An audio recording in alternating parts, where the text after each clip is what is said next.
Tulo, tulo, tulo. Koe hon. Tau wataha mai e waka koen. E lau maari. Wa off.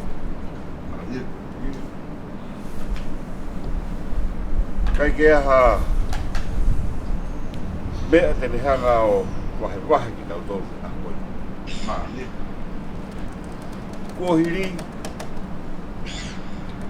whainga tae me tūtaki. Koe a honi. Koe whakalaka. O kune whakawame.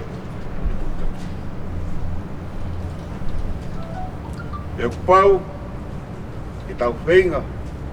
Pake koe tau mua e mana moana. Ke ai hasino ke tau taha. Koe ka kai ki tau tolu. Me otu motu.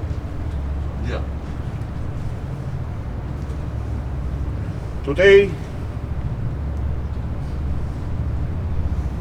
I embrace this meeting because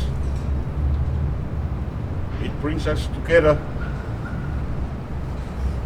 as one people. We were one from the beginning, and we are still one now. The ocean is no longer in the sea. The waka is no longer viable for our communication.